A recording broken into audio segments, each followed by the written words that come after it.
네, 제가 이제 이 영화를 추천한 것은 우선 주제가 이제 굉장히 독특하죠. 그러니까 그 뭐 어느 나라나 그 뭐 여성들이 아픔이 있게 마련인데 이것은 이제 조선 시대에 벌어진 일을 그 철저한 유교가 아주 강압적으로 지배를 하고 있던 사회인 조선에서 벌어진 여성의 일을 굉장히 극단적으로 모아놔가지고 극화를 했는데 요새 이제 우리가 지난번에 그 환열을 보지 않았습니까? 네. 이제 그것도 그때 이제 60년대, 50년대, 60년대 그런 사회에서 그 어린 여성이 남의 집에 식모로 들어가서 그 겪는 일을 보여줬는데 그거보다는 훨씬 더 강하죠. 이 영화가 훨씬 더 충격적이고 그래서 이제 그때 뭐 그거 보고 여사람 많이 달라서 이제 좀 그 약간 좀 이상하다고 좀 낯설다고 생각하는 것 같아서 제가 이 영화를 보자 했는데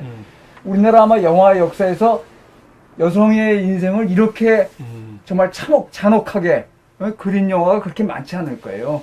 물론 뭐 여성들이 여러 가지로 뭐 성적 학대를 당하고 뭐 그런 경우도 적지 않지만 또 최근에 나온 영화 중에 윤여정 배우가 나온 죽여주는 영화라는 여자라는 영화가 있습니다. 죽여주는 여자라는 영화가 있어요. 그거 보시는 사람 없죠? 봤어요. 네. 봤습니까? 네. 그것도 굉장히 참혹하거든요. 죽여주는 영화도 굉장히 참혹한데. 아, 그래요? 교수님? 네. 그 죽여주는 영화도 굉장히 참혹한데 이 물레야는 하여튼 우리나라 여성들이 조선시대에 겪었던 일을 편집한 거지만 굉장히 강합니다. 그러니까 여성들의 이게 얼마나 그 정말 잔혹한 환경에 있었나. 그래서 이제 그런 점에서 영화라는 게 과연 뭐냐. 영화를 왜 만드냐면 영화를 돈 벌려고 만들죠, 뭐.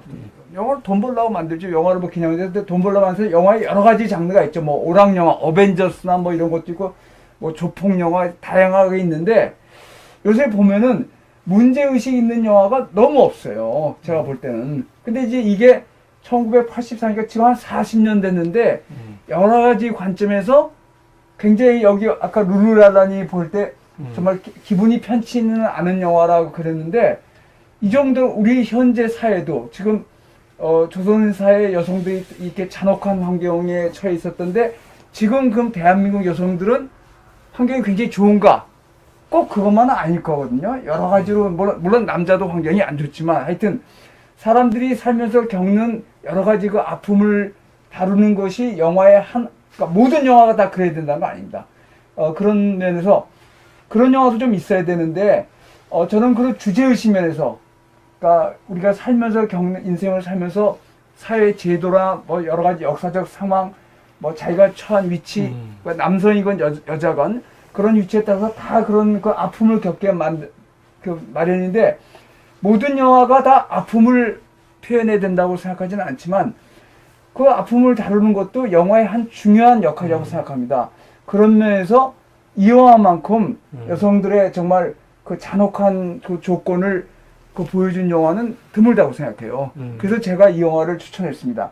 뭐 여성이 겁탈을 당하거나 뭐 김기덕 영화처럼 여성이 뭐 완전히 성적 대상에 뭐 그런 거로 표현한 것도 많지만 정말 여기 주인공이 당하는 그 비유는 정말 기가 막히죠. 편집을 한 거지만. 그러니까 맨 처음에 그 망자랑 결혼했다가 겁탈을 당하고 그다음에 남자를 만나서 결혼을 했는데 그 남자가 남의 모습이라서 거기 주인한테 겁탈을 당하고 그래서 이제 남자가 정식으로 다시 양반의 자리를 찾아서 그 집에 들어갔더니 결국 뭐니까 애를 못 낳는다고 자기 잘못은 아닌데 저 종을 들여다가 애를 낳게 하고 그다음에 네가 가문을 욕되었으니까 자결하라고 은장들을 줘서 결국 못 매달아 주는 건데 그런 주제의식 면에서는 그러니까 그 아픔을 다루는 모든 영화가 아픔을 다뤄야 되는 거지만 그런 여성들의 아픔을 다루는 주제의식 면에서는 우리나라 영화의 역사에서 이 정도 영화는 드물다고 생각합니다. 그래서 내가 추천했고 실제로 제가 이제 그 정확한 그 데이터를 갖고 있지 않은데 우리나라 영화에서 해외 영화제에서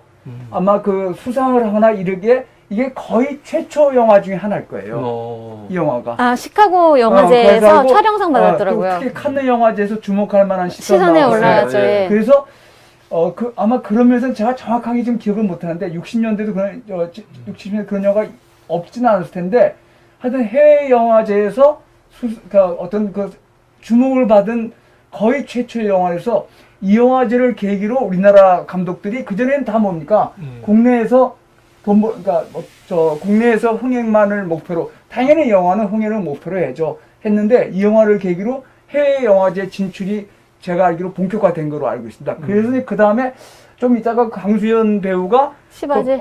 모스크바 영화제에서 무슨 상 타고 그랬을 거예요. 아마 네, 그게 네, 네. 아제아제 바라제나 뭐라서 상 탔습니다. 아, 아시아제 그래서 바라제. 그런 거로 굉장히 해서 이제 그때부터 이 영화를 기점으로 우리나라 영화인들이 해외 그 영화제에서 그 해외 영화제에 진출하기 시작했는데, 해외 영화제에서 상을 타거나 이런 게 꼭 좋다는 뜻은 아닙니다. 그러니까 지금 뭐 윤여정 배우가 미나리로 상을 타서 약간 너무 제가 보기엔 지나치게 좀 시끄러운 면이 있는데, 특히 봉준호 감독의 그런 영화는 그 기생충은 그게 뭐가 나쁘냐면, 봉준호 감독의 기생충은 그게 별로 제가 보기엔 그냥 평범한 작품이에요. 봉준호의 그 능력에 비하면. 근데 그걸 가지고 난리를 치니까 좀 이게 좀 이상하게 됐다고 생각하는데, 근데 하여튼 그런 면에서 이 영화는 우리나라의 정서를 확실하게 알려준 영화입니다. 그러니까 네, 이게 네. 부정적인 면을 많이 보여줬죠. 부정적인 면을 보여줬는데, 예. 그래서 제가 그래서 추천했고, 마지막으로는 세 번째로 하고 싶은 영화입니다.